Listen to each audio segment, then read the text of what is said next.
What's happening, fam? L.A.R movement still moving. Subscribe or die trying. You see the thumbnail. Colin Kaepernick's Netflix series, Black and White.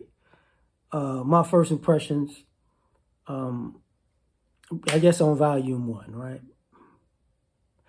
So at first I looked at it like, okay, we're talking about sports and racism, and then it became a hair thing. And I was like, what does this have to do with race? Okay, forget it. Because to me, it kind of went from masculine to feminine, and I remember that Ava DuVernay was part of it.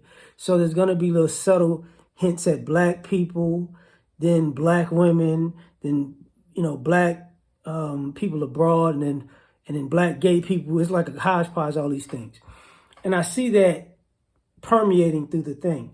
Not necessarily in the Colin Kaepernick stories, but when Colin Kaepernick does his talking, right? And then I had to pause, and I was like, wait a minute.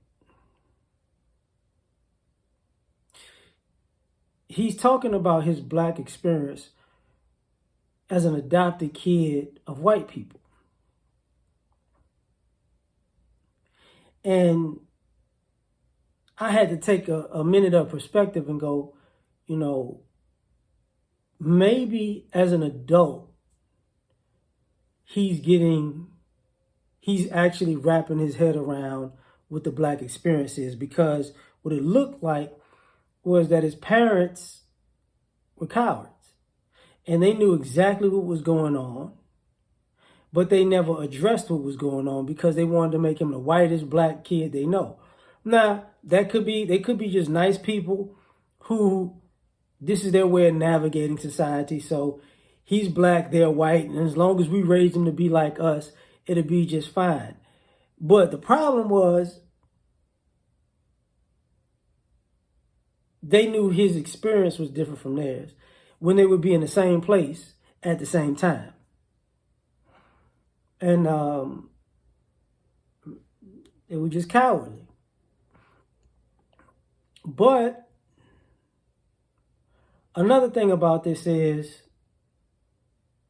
I'm not surprised by what happened, or by his depiction of what happened when it comes to the football coaches and the baseball league, and going to hotels and getting pulled over by the police when his white parents are somewhere, it's all good. But when they see him, then it's a problem. And then they go, oh, he's adopted. Like, I'm not surprised about any of this, right? But I guess him as a teenager, 14, 15, 16, 17, 18, and growing and getting taller and getting bigger, it's a shock to his system.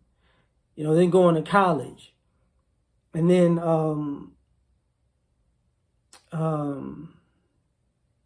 I guess going to the NFL. We never got to that part yet. The beginning part is still in high school. But I got to give his parents credit because they gave him all the opportunity. Now, downside, they thought him being black was a phase. And the other downside is, his black experience was just hip hop culture. And then the interesting part about it was when he would interact with actual black people whose family was black, they had to, they were the, not necessarily introduction to racism, but the aha moment, like, oh, this is how I'm going to get treated because I'm black. I couldn't put my finger on it, because, raising that we don't see color, but everybody else around you sees color. And even his teammates, oh, it's not a big deal. It's like, for who? Now, the other thing about, that I got from this was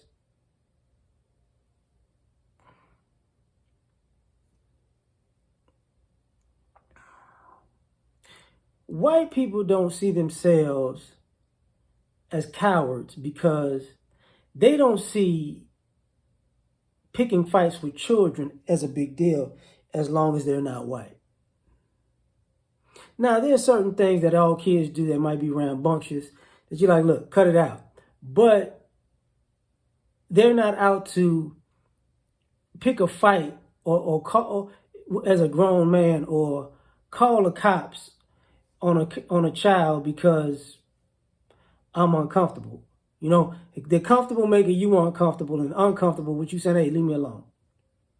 So he's dealing with that emotion. And, you know, and the fact that his not biological, his adopted parents in the beginning seems like they never really reached out to talk to black people about his experience being different. A la the same thing, it made me look at Barack Obama a certain way where, you know,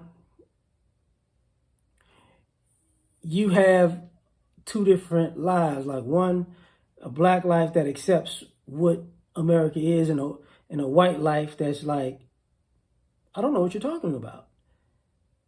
This is a great country. It does great things. Like the getting pulled over by the cops and asking for his ID and the cop reaching for his gun. To have your quote unquote parents in the car with you, that depiction, and them not seeing an issue with that, that says a lot about who they are as people. That's not it. Like all the incidents, you know, people cheating when playing sports, that's normal. People want to prototype, that's normal. You know, white coaches want you to fit into their thing, that's normal. It's ridiculous. It's childish. You know, it's a sucker move. It's cowardice. But from our experience dealing with white people, that's normal. So the thing I took from it is it took him a while to figure out that you got to play within the rules, but you got to actually pick your spots within the rules to get what you want to actually win in the situation. Because it's not just the rules are different, it's the reactions are different, it's the setups are different, it's the lies in between are different. You know, so it's a hard watch for me because I think it's too much sauce on certain things. But I gotta remember, this is not my experience. This is not how I grew up. He's got a completely different experience being black than black people. So it's a hard watch for me as a black person being raised around black people. But it's intriguing because I'm like, let me see how far off this might be. But tell me what you think if you watch it. Like, share, subscribe, or die trying. Peace.